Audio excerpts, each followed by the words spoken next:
Bonjour tout le monde. Je m'appelle Geneviève Côté-Terrien et je suis l'administratrice du recrutement au Bureau de l'éducation internationale au Conseil des écoles publiques de l'Est de l'Ontario, plus communément appelé le CPO. Donc aujourd'hui, je suis en présence de Monsieur Sidi Ali, qui est un de nos partenaires en Algérie. Euh, Son agence s'appelle Démarche Immigration, donc vous l'avez sûrement déjà rencontré puisque vous voyez cette vidéo en ce moment. Je vais demander à Monsieur Sidi Ali de se présenter un peu plus tard, mais pour l'instant, je vais commencer par parler du CPO.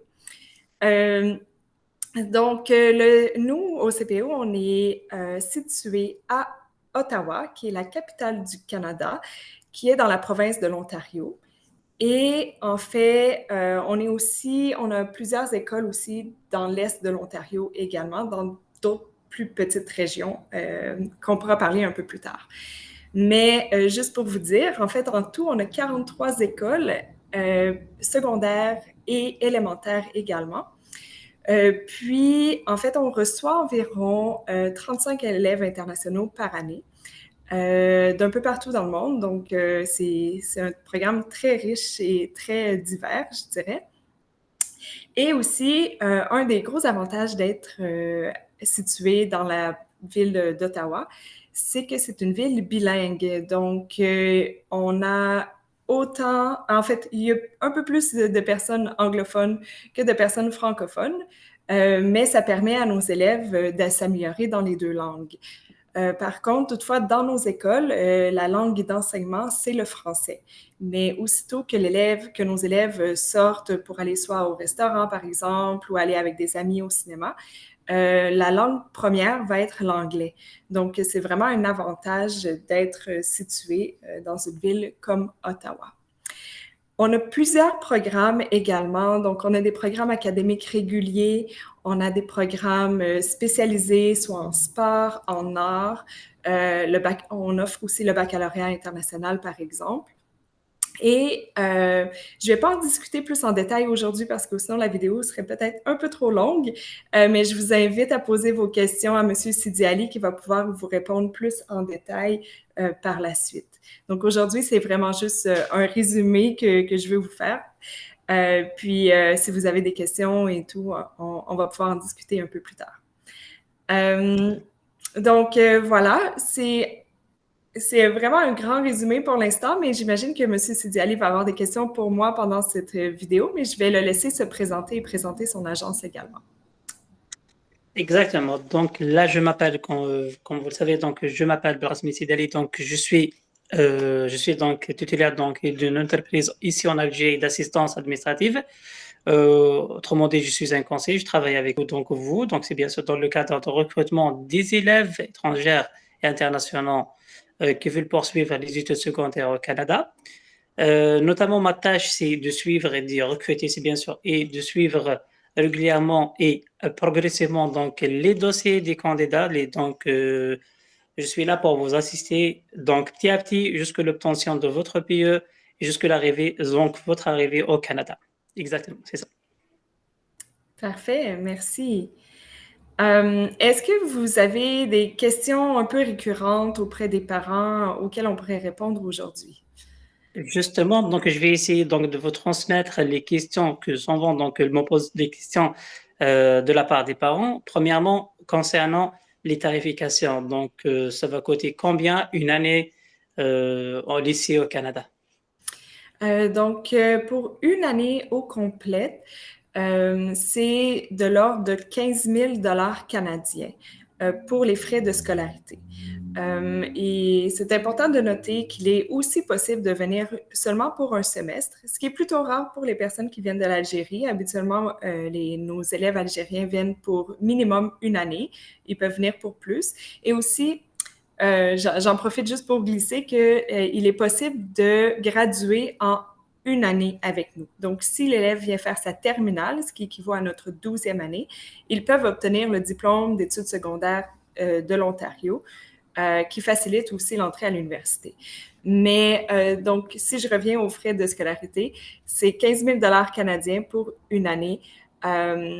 j'ai pas fait le calcul malheureusement pour savoir c'était combien pour vous, mais c'est tout à fait un calcul qui va être possible de faire, sans aucun doute. Exactement. Et concernant le paiement, ça se fait d'une façon directe ou bien d'une façon de chaque semestre, c'est à part ou bien donc c'est par exemple, si on prend en considération agenda de paiement. Comment ça se fait? Oui. Donc, oui, il y a toujours évidemment la possibilité de payer un paiement avant que l'élève commence. Ou sinon, si l'élève vient pour 2 semestres, habituellement, on fait le paiement de un semestre avant la rentrée du semestre. Donc, avant que l'étudiant mette les pieds ici. Donc, nous, par exemple, une année scolaire, c'est de la fin août jusqu'à la fin juin. Donc, le premier paiement de 7 500 $, on le coupe en deux, devra être payé avant le début de l'école, donc avant la fin août. Et le deuxième paiement pour le deuxième semestre devra être payé vers novembre-décembre environ. Donc, il y a toujours possibilité de faire comme ça. Si jamais, au grand jamais, il y a peut-être un petit conflit au niveau des paiements, on peut y aller cas par cas pour voir comment on peut s'arranger, mais habituellement, on ne dépasse pas plus que 3 ou 4 paiements. Et là, c'est comme un petit secret parce que je ne veux pas me faire taper sur les doigts. Ok, d'accord. La deuxième question qu'on me pose souvent, c'est concernant l'hébergement. Donc, vous savez très Oui, bien, donc, pour les élèves, ce sont des mineurs. Donc, les parents, donc, ce que je vois donc souvent, que les élèves toujours, les parents d'élèves toujours s'inquiètent donc à leur enfant. bien sûr. Donc, si on parle d'hébergement, ça se fait comment? Exact. Donc, avec nous, on travaille avec 2 partenaires d'hébergement. Par contre, il y a toujours la possibilité également, si jamais les parents ont de la famille ou quelqu'un de confiance qui reste dans la région d'Ottawa, par exemple, c'est toujours possible pour l'élève de rester avec cette personne-là. Évidemment, comme l'élève est mineur, on doit s'assurer que cette personne-là agisse en tant que tuteur légal ou tutrice légale de l'élève. Donc, ça, c'est un document à faire notarier autant par le tuteur légal que par les parents biologiques qui sont en Algérie. C'est un document, c'est pas très compliqué, c'est un document qu'on vous fournit, que vous devez remplir et tout, mais franchement, c'est pas très compliqué. Si jamais vous faites affaire avec un de nos partenaires, pour l'hébergement, c'est-à-dire en famille d'accueil, c'est eux qui s'occupent de la garde légale. Donc, tuteur légal, tutrice légale, il y a une personne qui va faire les papiers. Vous allez juste devoir le faire notarier en Algérie. Encore une fois, pas très compliqué. Mais évidemment, je peux comprendre les parents. Vous avez des enfants mineurs. Il faut faire confiance. C'est pas facile. L'enfant va être loin. Mais nos partenaires avec qui on travaille, c'est des personnes avec qui on travaille depuis très longtemps. Et même si c'est un partenaire, leurs familles d'accueil, comme elles sont francophones, souvent elles travaillent juste avec nous. Donc, ça fait des années qu'on travaille avec ces familles d'accueil-là. Et nous, pendant l'année, on organise même des activités avec la famille d'accueil et avec l'élève pour s'assurer qu'on ait fait vraiment un bon jumelage, puis et tout ça. Et en parlant de jumelage, justement, lorsque l'élève applique, nous, on va leur renvoyer un document où ils vont devoir répondre à des questions, comme par exemple, est-ce qu'ils ont des allergies alimentaires? Est-ce qu'ils aiment les animaux? Qu'est-ce qu'ils font comme passe-temps? Est-ce qu'ils aiment lire ou ils aiment plus jouer au football, par exemple, et tout, pour qu'on puisse les jumeler avec la meilleure famille d'accueil possible. Aussi, certaines familles d'accueil ont également des enfants, soit de l'âge de votre enfant, soit des enfants peut-être un peu plus vieux qui reviennent les week-ends à la maison, tout ça. Mais malgré les inquiétudes premières des parents, une fois que l'élève arrive ici, habituellement, il n'y a pas de problème. Et aussi, à ce niveau-là, au niveau des familles d'accueil, vous allez pouvoir être en contact avec la famille avant même que l'élève arrive, que votre enfant arrive ici au Canada. Donc, vous allez pouvoir discuter déjà avec la famille et ça, je pense que ça va vous mettre en confiance également. L'essentiel, c'est d'être donc l'élève, donc, ça sera donc en sécurité, donc, et la famille d'accueil encore, donc, elle joue un rôle important, donc, le bon déroulement de ses études et pourquoi donc sa réussite est passée donc à l'université prochainement. Exactement. Puis aussi, il faut dire que les familles sont très... elles ont passé des entrevues. Il y a eu euh, j'allais dire en anglais, désolé, mais au niveau du casier judiciaire, on s'assure qu'il n'y en a pas du tout, tout ça. Donc, il y a vraiment des recherches qui sont faites sur la famille. Donc, on ne prend pas n'importe quelle famille non plus. Donc, ça peut peut-être rassurer un peu les parents. Exactement. Donc, c'est la question qui inquiète beaucoup donc les parents d'élèves. Là, si on parle davantage, donc il y en a beaucoup d'habitude ici en Algérie. Donc, les étudiants toujours ils pensent à continuer leur études secondaires ici après l'obtention de bac. Donc, ils préfèrent de faire les démarches pour venir étudier au Canada. Du coup, donc on a pensé donc à faire cette promotion, cette opportunité. Donc, je voulais qu'on parle davantage. Pourquoi? C'est quoi donc les choses, ou bien donc les tâches davantage qu'on peut parler mieux que l'université. Bon, mieux que de faire des démarches prochainement. Je comprends. Oui, en effet, je crois que faire les études au secondaire au Canada, c'est quelque chose qui est pas encore très présent, je dirais, un peu partout dans le monde. Puis, je pense qu'en Algérie, c'est quelque chose de nouveau également, donc c'est pas quelque chose qui est très discuté. Mais il y a quand même beaucoup de gros avantages, en fait, à venir pour le secondaire. Donc, déjà, comme j'ai mentionné tout à l'heure, l'obtention du diplôme en un an. Donc ça peut être vraiment vu comme un avantage puisqu'en un an, ils vont avoir un diplôme canadien et ça facilite l'entrée à l'université également. Quand je dis que ça facilite l'entrée à l'université, c'est vraiment sur plusieurs niveaux. Donc, déjà, de un, l'élève connaît déjà un peu plus l'éducation au Canada, comment ça fonctionne. Donc, il va être préparé aux études universitaires parce que des fois, en fait, souvent, pour les élèves internationaux qui arrivent directement à l'université, il y a un choc, en fait. Tu sais, c'est de l'adaptation et tout. Et des fois, les premières années d'université sont quand même assez difficiles pour ces élèves-là. Donc, il faut faire des rattrapages de cours et tout. Tandis que si vous avez déjà étudié au secondaire avec nous, vous allez déjà être prêt, en fait, puisque vous connaissez l'éducation ici. À mieux Euh, d'adapter. exact. Et de deux aussi, quelque chose qu'il ne faut pas négliger, c'est qu'en un an ici d'école secondaire, ils vont aussi apprendre à connaître la culture canadienne. Donc ça aussi, ça va être un avantage. Ils vont déjà avoir vécu un hiver, par exemple. Donc, mais c'est pas juste au niveau des saisons, c'est aussi au niveau des gens, comment on vit ici. Donc vraiment, la transition vers l'université va être beaucoup plus euh, fluide, en fait, comme vraiment plus facile, en fait, pour les élèves que d'arriver directement de l'Algérie à l'université parce que déjà, il y a une coupure entre le secondaire et le post-secondaire au niveau de la difficulté des études. Donc là, ça facilite. Et aussi, on a parlé, et je vais pouvoir vous envoyer un lien parce qu'on a discuté avec euh, des personnes de l'Université d'Ottawa et même de la cité collégiale et tout ça par rapport à la transition, justement. C'était quoi les avantages pour un élève international d'étudier avec nous avant d'appliquer avec eux. Puis ils disent que la procédure d'inscription est beaucoup plus facile si l'élève a étudié avec nous. Parce que déjà, l'université ou la cité ou les collèges ne sont plus obligés de faire des équivalences et de peut-être vous dire, ah, mais ce cours-là, il ne fonctionnera pas, vous allez devoir prendre plus de cours et tout, parce que quand vous avez étudié avec nous, c'est sûr que vous avez les cours préalables. Exactement. euh, exact, le préalable pour l'université. Et peut-être la dernière chose que je pourrais dire, c'est que dans nos écoles, on a des conseillers en orientation, conseillers et conseillères en orientation, et c'est des ressources formidables pour bien vous diriger vers la bonne université, le bon collège dans lequel vous voulez aller au Canada par la suite.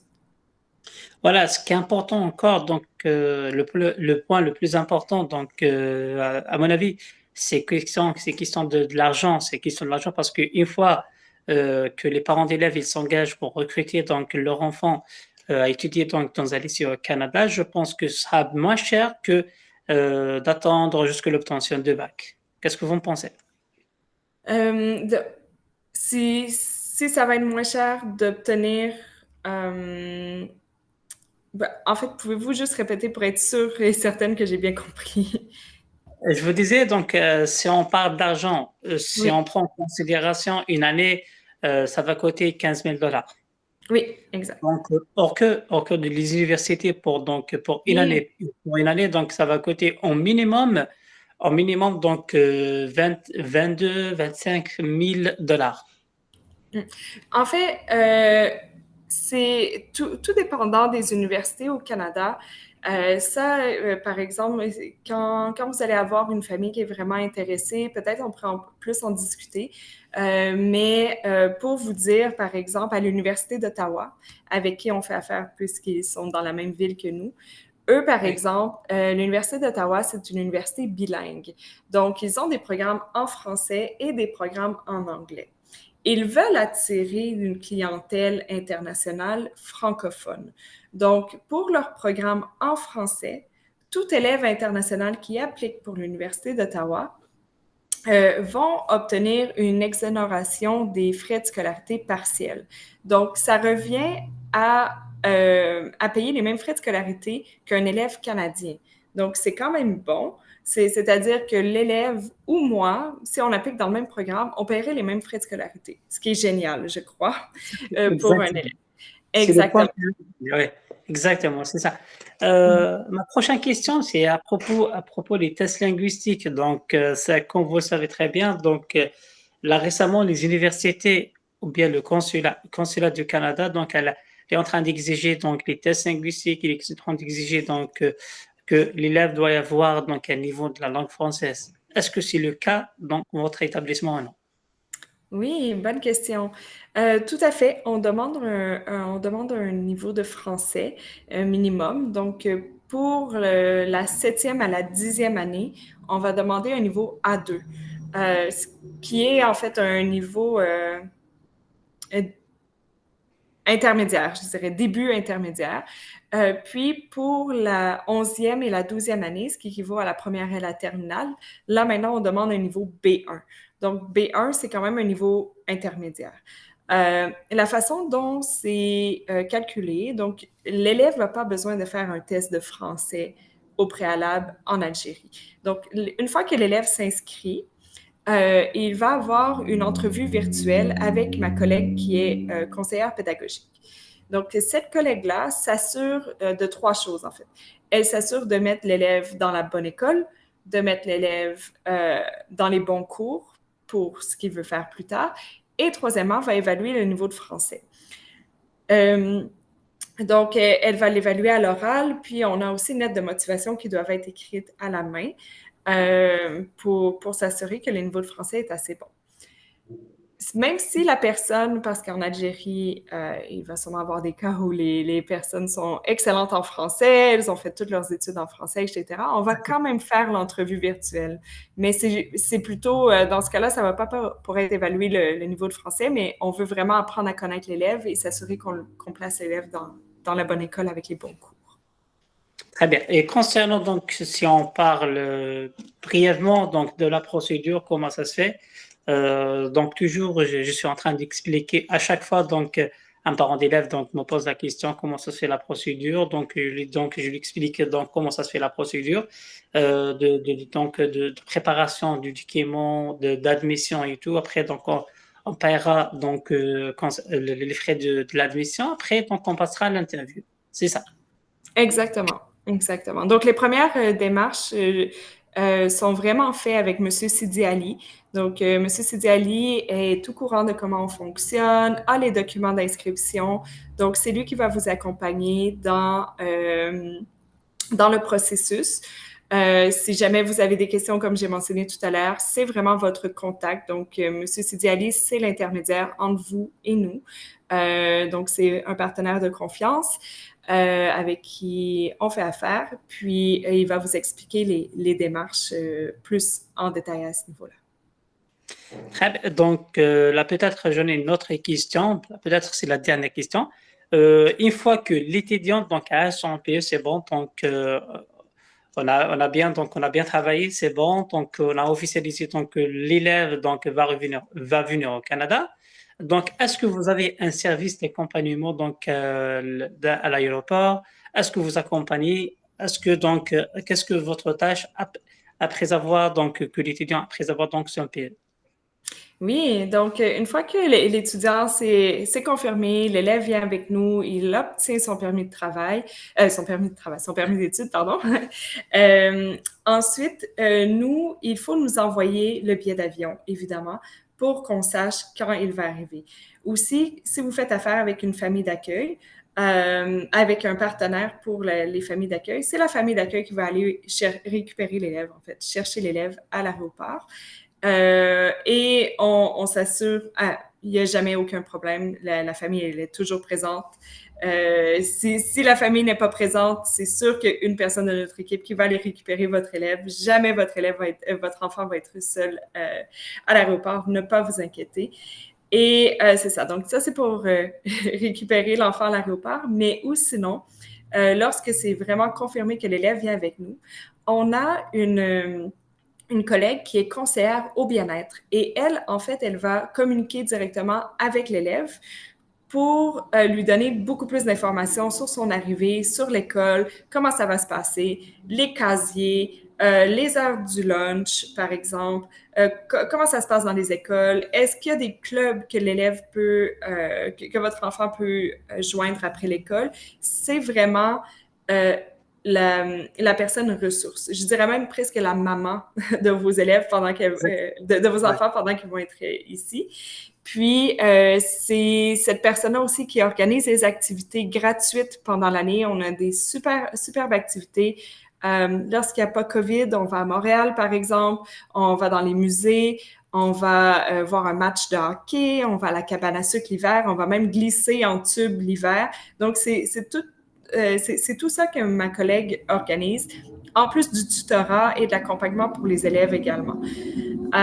Donc, c'est elle qui va être en contact avec l'élève. Donc, dès que c'est confirmé, soyez assurés qu'on va prendre votre enfant en charge, puis vous allez avoir toutes les étapes que vous devez savoir. Très bien. Et durant ton séjour, donc l'élève dans son séjour, est-ce que ses parents ils ont le droit donc de le rendre une visite? Tout Est-ce à que donc fait. exactement, est-ce qu'ils ont leur droit donc de venir donc voir et donc contrôler bien donc assister donc leur enfant au Canada? Tout à fait. Il n'y a aucun souci avec ça. On a souvent des parents qui viennent passer, par exemple, le mois de juin. Euh, Parce que c'est rare que j'entends les parents qui viennent au mois de février ou janvier à cause de l'hiver. Mais au mois de juin, c'est un peu plus plaisant, je dirais. Mais vous êtes les bienvenus pendant toute l'année, hein. Je dis ça, mais si vous voulez venir en janvier, en décembre, il n'y a vraiment pas de souci. C'est à Euh, éviter. Pardon? C'est à éviter. Ah, ben, pour le choc thermique pour les parents, habituellement, de ce que j'ai entendu, les parents ont un peu plus de mal à s'adapter que les élèves. Les élèves, ça passe super bien. Puis avec les activités d'hiver qu'ils font justement souvent en famille d'accueil, par exemple, aller patiner, tout ça, ça passe bien.